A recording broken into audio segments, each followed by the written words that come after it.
Assalamualaikum warahmatullahi wabarakatuh. Jika kalian melihat tentang perbincangan politik, kalian akan suka nonton tentang bocor halus, ya. Bocor halus yang dimana setiap ada narasumber, baik itu perempuan ataupun laki-laki, yang selalu mengatakan begini: saya mendapatkan sumber dari yang terpercaya, informasi A1. Sejatinya begini teman-teman, tidak semua media massa yang kira-kira bisa mendapatkan informasi A1. Maksudnya begini, tidak semua media massa yang merasa mendapatkan informasi A1, informasi itu valid. Belum tentu. Artinya, media massa pun juga harus meng-cross-check ke beberapa narasumber yang lain.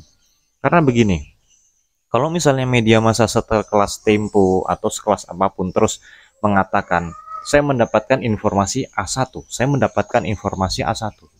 Kita harus mempertanyakan informasi A1 itu yang seperti apa. Karena begini, saya pun bisa mengatakan saya mendapatkan informasi A1. Terus kemudian saya mengarang. Saya mengarang sebuah cerita, lalu saya sampaikan, dan cerita itu ternyata tidak benar.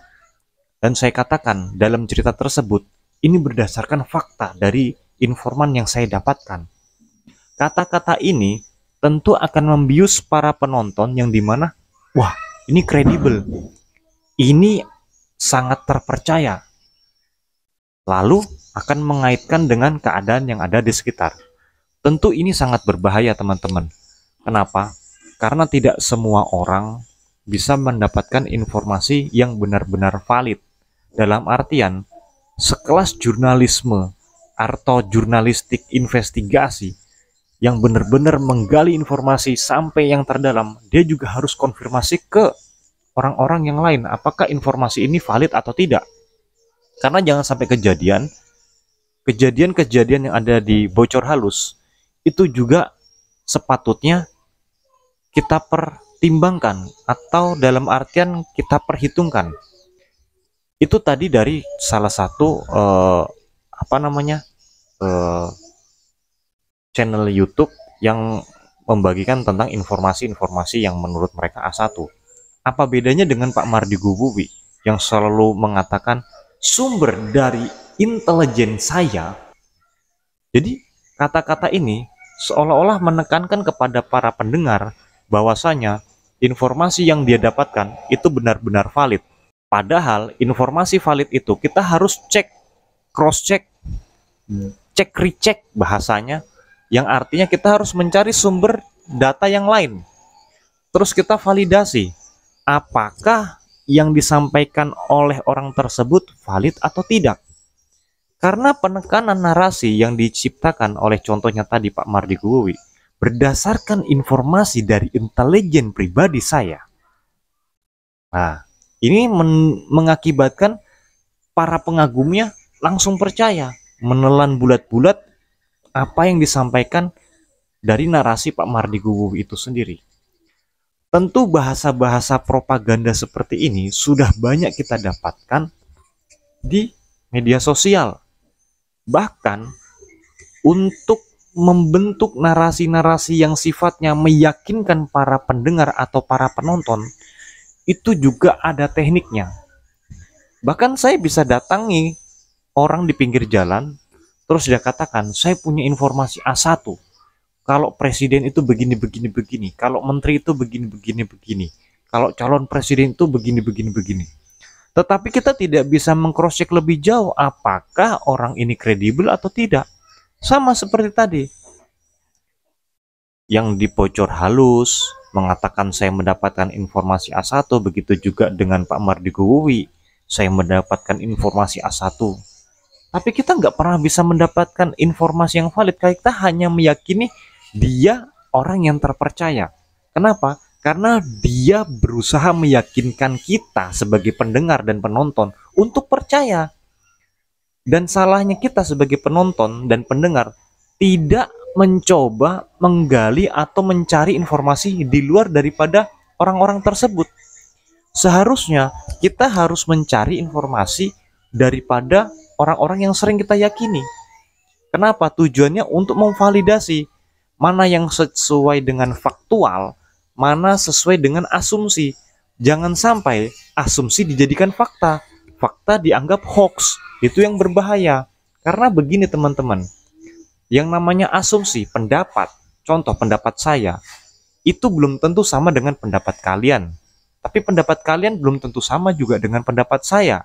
Yang dalam artian, setiap pendapat dan asumsi orang lain itu belum tentu linier atau sesuai tidak dengan fakta yang disampaikan. Ini bahayanya, karena berdasarkan informasi dari bocor halus, itu pun juga dibantah oleh Deddy Corbuzier di podcastnya. Bahayanya kalau ini tidak digali lebih jauh oleh para netizen, dan kita tahu sendiri, masyarakat Indonesia itu mayoritas pendidikannya SMP ke bawah. Yang artinya, sekali dijejali informasi dan mereka yakin, ditambah lagi bumbu-bumbu berdasarkan informasi yang saya ketahui, dan ini A1 dari sumber, nah, itu sudah langsung percaya. Sementara orang yang berpikir kritis, memang dia siapa? Sumbernya dari mana? Terus dia ini siapa?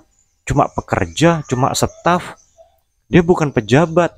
Oh, dia pejabat, dia ngomong saya mendapatkan informasi A1, dia bisa dituntut karena bisa membocorkan rahasia negara. Harusnya berpikir kritisnya seperti itu. Akan tetapi karena orang-orang ini tahu masyarakat Indonesia itu gampang dimanipulasi otaknya, makanya mereka membuat narasi-narasi salah satunya seperti itu, agar para pendengar dan pembacanya, pendengar dan penontonnya langsung percaya. Kenapa begitu? Karena dulu saya juga ada di fase-fase itu. Kenapa begitu?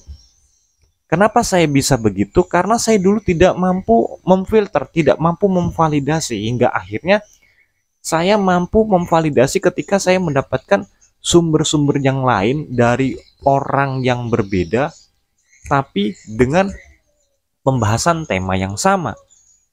Inilah yang menjadi akibat saya berpikir menjadi lebih kritis. Setiap narasi-narasi yang dilemparkan oleh orang-orang yang ada di media sosial itu belum tentu langsung kita validkan.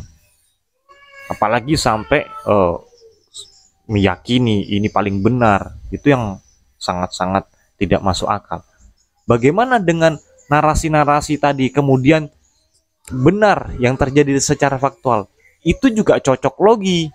Kebetulan apa asumsi yang dia sampaikan itu benar, maka dia mengambil cocok logi. Contoh, Pak Mardi Guwi mengatakan akan menjadi sebuah bahaya lama-lama jika Amerika terus memprovokasi Rusia. Akhirnya kebetulan Rusia melakukan serangan terhadap Ukraina. Lalu ada klarifikasi cocok loginya, benar setelah beberapa bulan saya memperingatkan. Jadi seolah-olah ini sebuah kebenaran. Yang ini bahaya teman-teman. Kenapa begitu? Karena tidak semua orang bisa mengakses informasi sedetail itu dan serahasia itu untuk disebarkan ke publik. Itu tidak mudah. Karena apa? Informasi itu sangat berbahaya, apalagi yang sifatnya rahasia. Jadi jangan pernah percaya orang yang mengatakan saya mendapatkan info A1 dari sumber yang kredibel. Saya mendapatkan informasi A1 dari intelijen saya, dari tim intelijen ini, jangan. Karena sejatinya itu semua informasi-informasi yang bisa dikatakan menyesatkan. Jikalaupun dia cocok dengan fakta, itu hanya sekedar cocok logi. Jadi pesan saya, kalian harus hati-hati dalam mendapatkan sebuah informasi. Terima kasih. Assalamualaikum warahmatullahi wabarakatuh.